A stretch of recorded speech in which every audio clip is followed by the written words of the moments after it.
Bismillahirrahmanirrahim.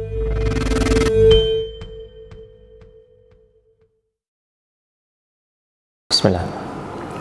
Assalamualaikum warahmatullahi wabarakatuh. Alhamdulillah wassalatu wassalamu ala rasulillah wa ala alihi wa ashabihi wa man tabi'ahum bi ihsanin ila yaumiddin. Ya ayyuhalladzina amanu taqullaha haqqa tuqatih wa la tamutunna illa wa antum muslimun. Ikhwati fillah rahimani wa rahimakumullah. Masih dalam menyebutkan, mengambil pelajaran dari dalil-dalil yang diungkapkan oleh penulis Kitabut Tauhid dalam bab yang pertama tentang Kitabut Tauhid.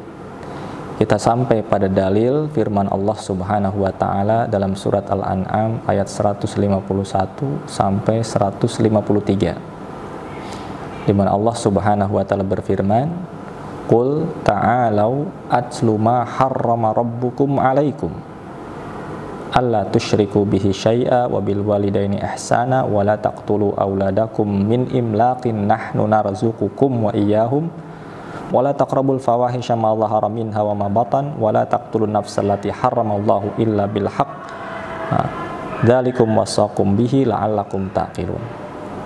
Dalam ayat tersebut Allah menyebutkan ta'alau, qul, katakan wahai Muhammad, ta'alau, kemarilah, aku bacakan kepada kalian apa-apa yang diharamkan Allah Subhanahu wa taala kepada kalian.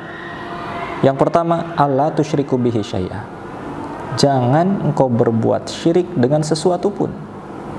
Kesyirikan menjadi keharaman terbesar, menjadi larangan paling utama, sehingga mengawali wasiat-wasiat Allah Subhanahu wa taala dalam ayat tersebut.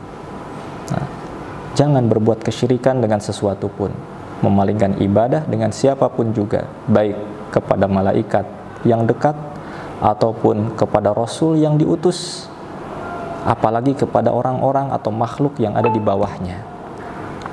Kemudian yang kedua, ikhwati fillah, wabil walidaini ihsana, agar berbuat baik kepada kedua orang tua. Merupakan keagungan hak kedua orang tua, agar kita berbuat baik kepadanya, jangan berbuat uququl walidain, durhaka kepada kedua orang tua. Kemudian wala taqtulu auladakum min imlaq, jangan pernah engkau membunuh anak-anak kalian karena takut kelaparan.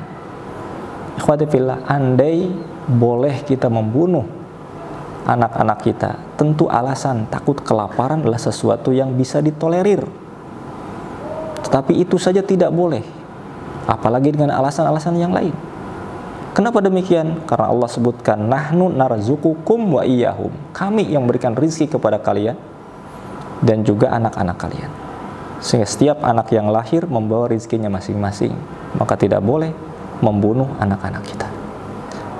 Yang keempat, wala taqrabul fawahisha ma dhahara minha wa ma batan, jangan engkau mendekati dan terjatuh kepada fawahish, perkara-perkara yang keji, dosa-dosa besar, baik yang tersembunyi ataupun yang nampak, yang terang-terangan, yang zahir ataupun yang batin.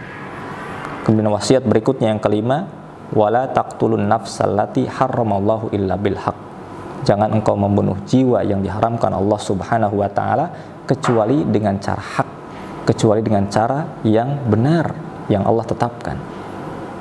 Siapakah jiwa yang terlarang untuk dibunuh? Tentunya kaum muslimin, kaum mukminin, haram kita mengalirkan darahnya. Juga orang-orang kafir, baik kafir mu'ahad yang negerinya ada perjanjian dengan negeri kaum muslimin untuk tidak saling menyerang, atau kafir musta'man yang datang ke negeri kaum muslimin meminta suaka perlindungan, atau kafir zimmi yang tinggal di tengah-tengah kaum muslimin sementara mereka tunduk kepada hukum kaum muslimin. Adapun kafir harbi, maka tidak ada kehormatan bagi mereka. Tatkala peperangan terjadi, maka boleh kita mengalirkan darah mereka. Adapun mukmin muslim tidak boleh kita mengalirkan darahnya, kecuali sebagaimana disabdakan Rasulullah SAW, as-sayyibuz zani, orang yang telah menikah berzina. Kemudian an-nafsu bin nafsi, orang yang membunuh, dibunuh lagi hukumannya. Kemudian orang yang mufaraqah lidinihi, meninggalkan agamanya, murtad di jalan Allah Subhanahu wa taala. maka yang demikian boleh untuk dialirkan darahnya. Kemudian Allah berfirman, dzalikum wasaqum bihi la'allakum taqilun. Hal itu Allah wasiatkan agar kalian berfikir. Kemudian di ayat yang berikutnya Allah menyebutkan, wala taqrabu malal yatim illa billati hiya ahsan hatta yablugha asyuddah. Jangan kalian mendekati harta anak yatim kecuali dengan cara yang lebih baik, sampai dewasanya. Di sini ikhwati fillah, Allah atau syariat ini menjaga agar kita tidak memakan harta anak yatim, tidak zalim aniaya terhadap harta anak yatim. Adapun kalau mengusahakannya dengan sesuatu yang lebih baik sehingga mendatangkan manfaat bagi mereka, maka itu silahkan untuk melaksanakannya, untuk melindungi hak-hak mereka. Kemudian wa auful kaila wal mizana bil qist. Allah perintahkan agar kita adil dalam berbuat, adil dalam tindakan, yaitu tatkala menimbang, tatkala menakar, maka berbuat adilah. La nukallifu nafsan illa wus'aha. Tapi Allah Subhanahu wa taala tidaklah membebani jiwa kecuali dengan sesuai dengan kemampuannya.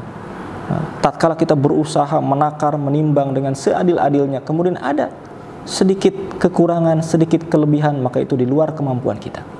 Yang jelas kewajiban itu berusaha berbuat adil dalam perbuatan. Wa idza qultum fa'dilu. Wasiat berikutnya, jika kalian berbicara maka berbuat adillah. Walau kana dza qurba, walaupun kepada kerabat. Sekarang diperintahkan kita untuk berbuat adil dengan lisan, dengan ucapan kita. Tidak karena kerabat, tidak karena saudara, kewajiban kita untuk tetap adil kepada mereka. Wa bi ahdillahi aufu. Kemudian terhadap perjanjian Allah, maka tunaikanlah perjanjian kita sebagai hamba Allah Subhanahu wa taala, yaitu melaksanakan perintah Allah, menjauhi larangannya sebagaimana dalam kitabnya dan sunnah Rasulullah SAW. Maka kewajiban kita untuk tunduk patuh melaksanakan perintah Allah Subhanahu wa taala dan menjauhi larangannya. Ittiba kepada Rasulullah sallallahu alaihi wasallam. Dzalikum wasaqum bihi la'allakum tadakkarun. Hal itu Allah wasiatkan kepada kalian agar kalian mengambil pelajaran. Kemudian wasiat yang terakhir, yang ke-10, firman Allah Subhanahu wa taala pada ayat yang ke-153-nya, wa anna hadza sirati mustaqiman fattabi'u. Bahwasanya ini adalah jalanku yang lurus, maka ikuti jalan tersebut. Wala tattabi'us subula, jangan mengikuti jalan-jalan yang lainnya. Fatafarraqu bikum an sabilih, karena akan mencerai-beraikan kalian dari jalan Allah Subhanahu wa taala. Wasiat terakhir yang ke-10 agar kita berpegang dengan jalan Allah yang lurus, menjauhkan jalan yang penuh syubhat, jalan yang penuh syahwat yang bisa memalingkan seseorang dari jalan dari siratal mustaqim. Ikhwati fillah, inilah yang disebut dengan wasiat Asyr atau ayat yang dikenal dengan 10 wasiat Allah Subhanahu wa taala kepada kita sekalian. Dan ternyata wasiat pertama dan paling utama adalah untuk menjauhi kesyirikan.